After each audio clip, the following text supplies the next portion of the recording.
Ball tampering ఘటనకు పాల్పడిన Steve Smith, David వార్నర్లపై క్రికెట్ ఆస్ట్రేలియా ఏడాది పాటు నిషేధం విధించిన సంగతి తెలిసిందే. ఈ నిషేధం మార్చి 28తో ముగియనుంది. వీరి నిషేధం ముగిసిన తర్వాత పాకిస్తాన్ తో జరిగే 5 వన్డేల సిరీస్ తో ఈ ఇద్దరు పునరాగమనం చేస్తారని అందరూ భావించారు. పాక్ తో 5 వన్డేల సిరీస్ లో చివరి 2 వన్డేలు ఆడేందుకు వీరి అర్హులు. అయితే క్రికెట్ ఆస్ట్రేలియా మాత్రం పాకిస్తాన్ తో జరిగే సిరీస్ కు ఎంపిక చేసిన జట్టులో వీరికి చోటు కల్పించలేదు.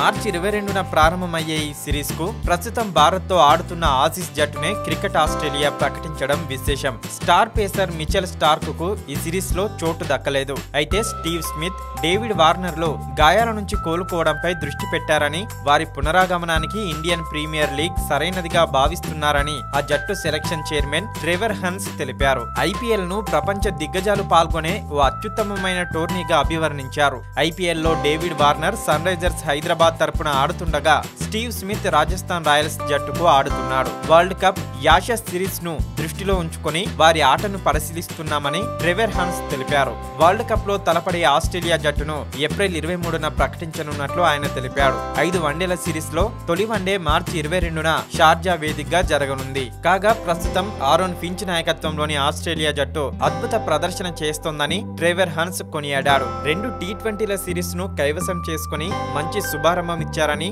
2 వన్డేల్లోనూ గట్టి పోటీ ఇచ్చారని కొనియాడాడు. 5 వన్డేల సిరీస్ లో భాగంగా మొదటి 2 వన్డేల్లో కోహ్లీ సేన విజయం సాధించడంతో 2-0 ఆధిక్యంలో నిలిచింది.